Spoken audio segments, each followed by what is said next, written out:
Hey everyone, welcome back to the channel. Today, we're putting on our architect hats and exploring the fascinating world of AWS networking.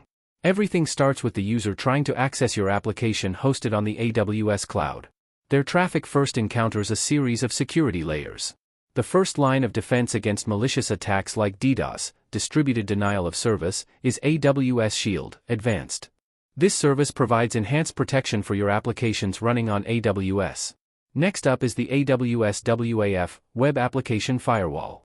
This acts like a gatekeeper for your web applications, inspecting incoming HTTP and HTTPS traffic and blocking malicious requests based on rules you define.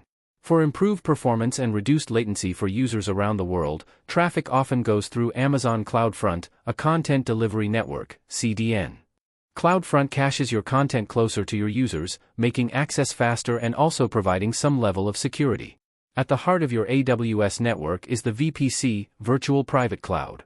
Think of this as your own isolated network within the vast AWS cloud.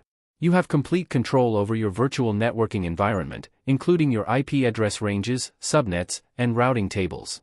Within your VPC, you create subnets to segment your network based on security and availability needs. This diagram shows a private subnet, a public subnet, and a firewall subnet.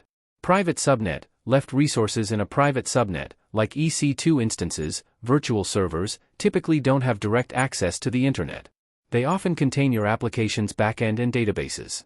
Security is managed by security groups, instance-level firewalls, and NACLs, network access control lists, subnet-level firewalls. They can access other AWS services via endpoints, private connections. Public subnet, middle resources in a public subnet, like an application load balancer, ALB, can have direct access to the internet. The ALB distributes incoming traffic across multiple EC2 instances in your private subnets. It might use a NAT gateway to allow instances in the private subnet to initiate outbound internet traffic, for updates, etc., without being directly exposed. Security is also managed by security groups and NACLs. Firewall subnet, right? This subnet hosts a network firewall, providing stateful network-level firewalling and intrusion detection and prevention for traffic entering and leaving your VPC. It also uses NACLs for subnet-level control. To allow your public subnet to communicate with the internet, you attach an internet gateway to your VPC. This acts as a router providing internet connectivity. For secure and private communication between your VPC and other AWS services, without going over the public internet, you can use VPC endpoints. AWS Private Link extends this functionality to allow private connectivity to services hosted in other AWS accounts, provider VPC. Similar to the ALB, the Network Load Balancer, NLB, distributes network traffic, Layer 4, across your instances. It's designed for high performance and low latency. Provider VPC represents services hosted in other AWS accounts that you can privately access via Private Link.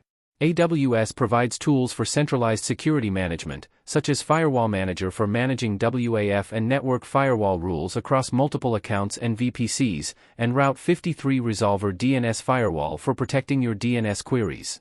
Finally, AWS offers tools for monitoring and analyzing your network traffic and security configurations, such as Network Access Analyzer to identify unintended network access and traffic monitoring services. What are your experiences with AWS networking? Let me know in the comments below. If you found this explanation helpful, give it a thumbs up and subscribe for more deep dives into cloud technologies. Thanks for watching, and I'll see you in the next video.